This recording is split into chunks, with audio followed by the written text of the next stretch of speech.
Hello, my name is Jared Alden. I am hosting the Pennypack photo contest for the Pennypack Ecological Restoration Trust. And here with me I have David Robertson, the director of the Pennypack.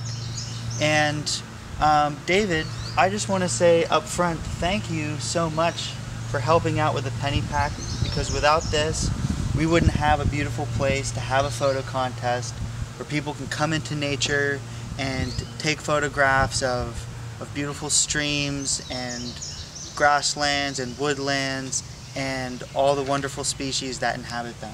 Jared, everybody's welcome here, especially the photographers and the birders and the people who are on bicycles and the people who walk their dogs here along Creek Road. Everybody's welcome here, and we're really glad that we can provide this opportunity for people to enjoy the natural area that we've protected. You know, a lot of people still call us the watershed.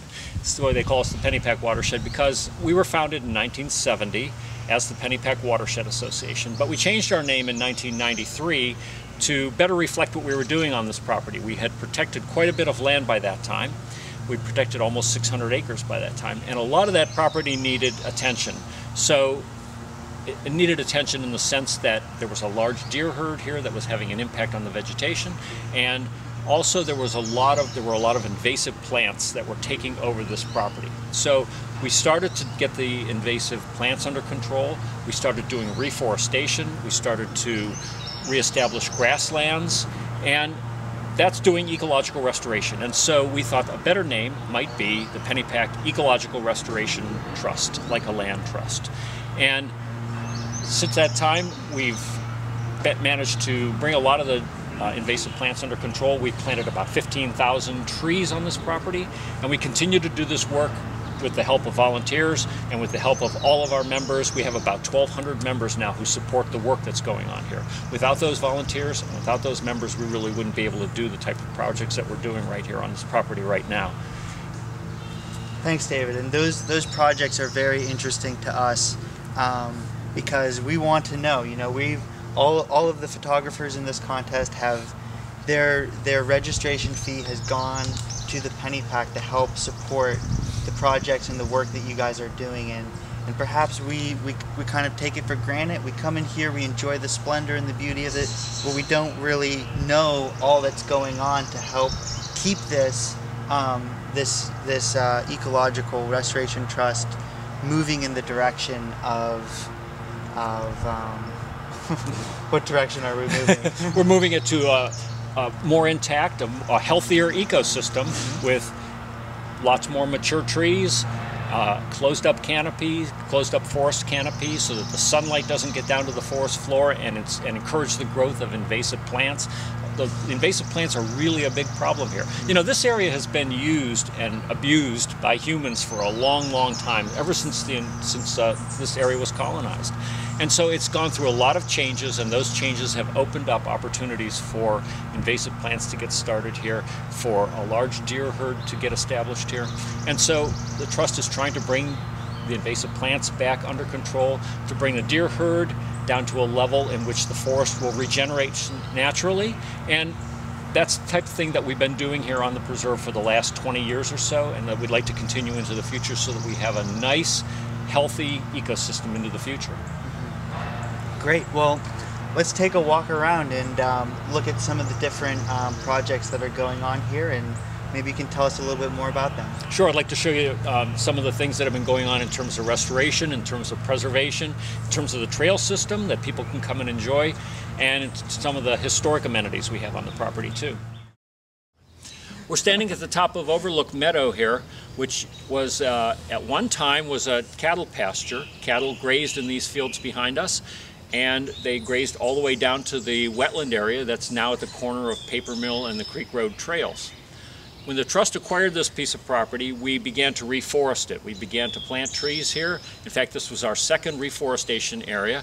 And reforestation of the Pennypack Preserve is one of the major goals that we have, in addition to land acquisition, because this property has been used and abused ever since the colonists were first here. In fact, there are probably fewer people here on the Pennypack Preserve now than there were when the mills along the Pennypack were in operation, because that area was very, very industrialized, and there were a lot of people living here working with those mills and also in the agriculture that supported those mills.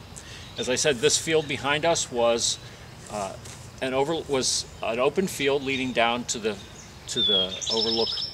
down to the wetland pond at the corner of Creek and Paper Mill trails.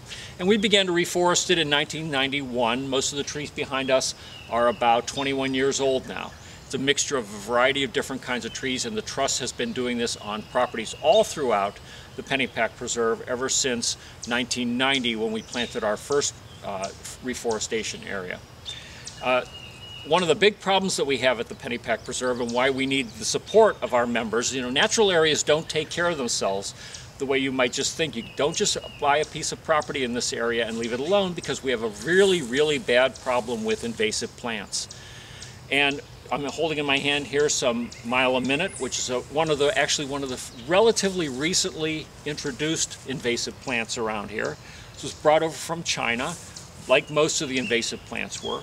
And if it isn't kept under control, Mile a Minute, as its name suggests, grows very, very quickly and can overwhelm a tree that's planted in the preserve. So all of the trees that we plant in the preserve are protected, both from invasive plants, which requires ongoing maintenance, and from the large deer herd that we have at the Pennypack Preserve. So we have to plant and protect all of the trees, like this white oak tree, in these tree shelters. The tree shelters need a lot of maintenance. These wooden stakes rot.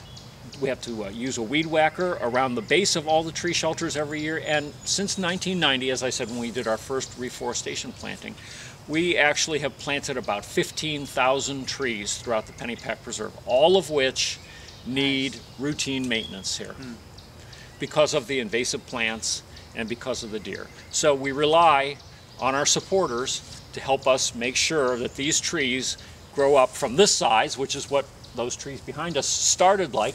And you can see in 21 years, we've got almost an instant forest. Well, perhaps not instant, it's been 20 years, 2 decades of forest. But reforestation really works here when you give the trees a lot of help, and you keep the invasive plants off of them, and you keep the deer away from them. In addition to protecting open space and maintaining it as undeveloped land, and also in addition to doing ecological restoration and restoring forests and creating native grasslands like we saw on Wraithorn Farm, the Trust also tries to provide and protect habitat for native creatures. And the wetland behind us is a perfect example of that. This pond was created in 1976, the same year that the Trust acquired its first piece of property. This had been an area where cattle came down. I have photographs of cattle wallowing in this field behind us. One of our board members was a contractor. He came down here with a bulldozer, and he scooped out the bottom of this very wet area here and put up a berm, which is the area right behind us here, which allowed the water that was seeping out of the hillside over there to accumulate in the basin that he excavated here, and created this what has now become a really, really important wildlife feature for the Pennypack Trust. It's really popular with visitors because you can see wetland species down, you can see wetland bird species down here, like herons and kingfishers, who are here a lot. You can see Canada geese here too, because they come in frequently and use the property. But it's also great for frogs and for turtles and all kinds of aquatic creatures that can use this type of habitat. In addition, behind here, further off in the distance so you can't see it, there's actually another wetland up there that does not have any fish in it. And having that's important because areas without fish are important for amphibians. Fish are predators on amphibians, and so areas without fish that have permanent water but don't have fish are great for frogs and salamanders, and it allows them to thrive without being eaten by the fish that are here. So creating this pond was a wonderful amenity for the Pennypack Preserve once the preserve was established. It's also been somewhat of a little bit of a challenge to us too, because over the years the pond had filled in both with sediment that had washed off the hillsides and also with the muck that had developed from the vegetation that was in here. So about 5 years ago, the Trust decided to invest about $100,000 to restore this pond, a pond that was created in 1976. about 30 years later, had gotten so shallow from the sediments and from the aquatic vegetation that were growing in it that we needed to dredge the pond out, and that was a project that cost, as I said, about $100,000. We couldn't maintain this, we were losing this habitat. We couldn't maintain this habitat if we didn't have the support of our members and if we didn't have the really generous support of the community here, because we needed that money to excavate the pond. And now we see a few years later that the pond has restored itself completely. We left a little fringe of vegetation around the outside so that it provided aquatic habitat, but it also deepened the pond, and it maintains open water year-round for some species that like that sort of habitat. Provides the best of both worlds for aquatic vegetation, for aquatic invertebrates that like the edges, and also for fish that like the open waters.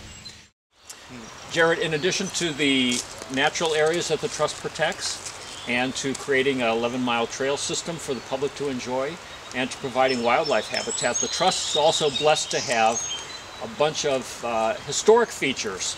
We have 2 residences that are on the Upper Moreland Historic Registry, and we have the 2nd and 3rd oldest bridges in Montgomery County. The bridge behind us is Paper Mill Bridge. It was built in 1817, and a little bit further upstream is the Creek Road Bridge, which was built in 1840.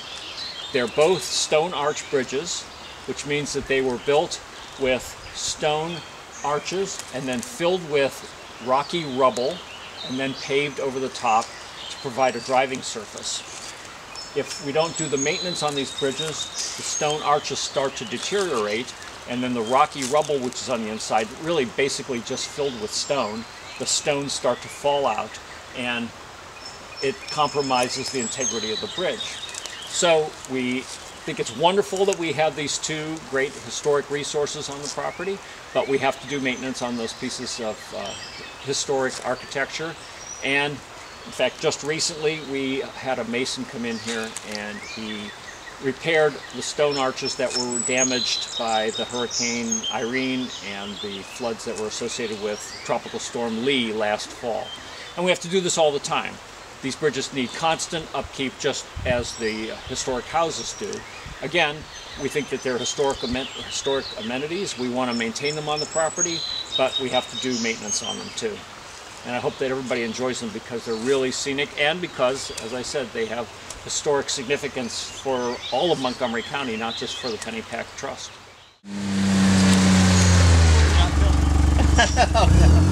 I'll see it.